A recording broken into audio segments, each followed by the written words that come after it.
You don't need to dance on TikTok. You don't need trending audios. And you definitely don't need to be an influencer to earn online. When I started posting content, it wasn't about fame or followers. I was a former nurse, burnt out, figuring out online business kasi gusto ko ng time and location freedom. I wanted to spend more time with my kids. And I kept thinking, ang dami ngang tao na nagwo-work online, earning from home, kahit nasaan sila anywhere in the world. Bakit sila po pwede? And me, hindi pwede? Fast forward today, I've built multiple income streams, multiple brands, and a lifestyle that gives me time and freedom. And the best part, I did it by sharing my story, one video at a time. And in this video, I'll tell you how I turned my journey into different brands that now pay me. And these brands are in different industries and how you can do it too, kahit nagsisimula ka pa lang. So let's rewind a bit. Years ago, I was working 12-hour shifts as a nurse. After I gave birth to my first baby, I remember so clearly the day I had to go back to work after my maternity leave. She cried, I cried, and as I left for my shift, I thought, nag-aalaga ako ng ibang tao, pero hindi ko maalagaan ng sarili kong baby. So that was one of the most heartbreaking and eye-opening moments of my life. Pero, doon nagsimula lahat. I knew something had to change.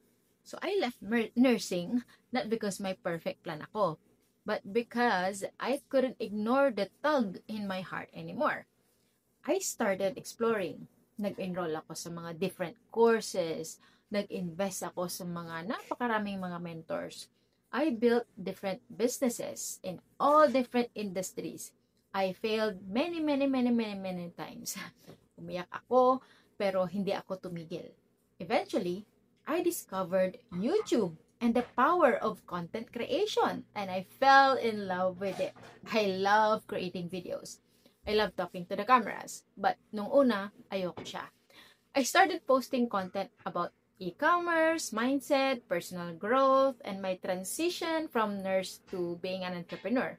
And then one day, naisip ko, what if I create a YouTube channel about birds? Why birds? Kasi my husband is passionate about birds and parrots, and I love creating videos. So what I did is I started sharing bird content on YouTube, and something unexpected happened. That channel grew so fast. We were able to build a business from it, our pet brand, Picoy. From there, I launched The Mortgage Pinay, helping Filipinos in Canada with their home ownership journey.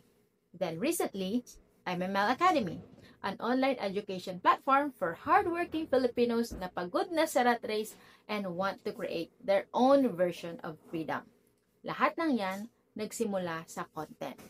And here are the tips I learned from content that pays. Number 1, your story is your strategy. Wala akong business degree, pero meron akong real story. And that's more than enough. People don't want perfect. They want relatable. When I started sharing the honest side of my journey, yung mga doubts, yung mga lessons, pati yung mga struggles, people connected.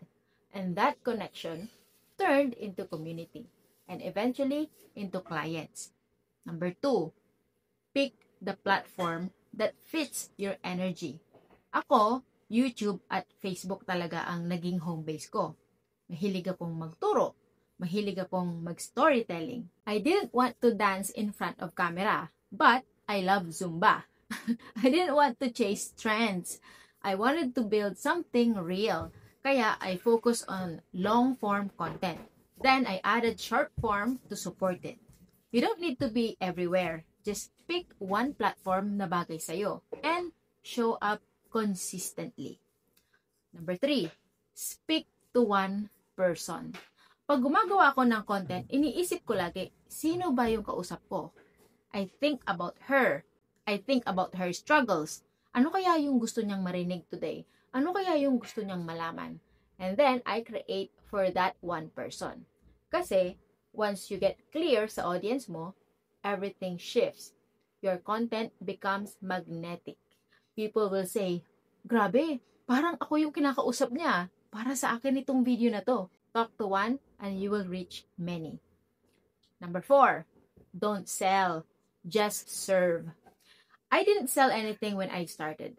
I was just helping, sharing what I knew, giving value. Then people started messaging, asking for advice and guidance. Why? Because they saw me as a trusted source. Because I showed up consistently serving before selling. That's how I built my brands. Because content builds trust.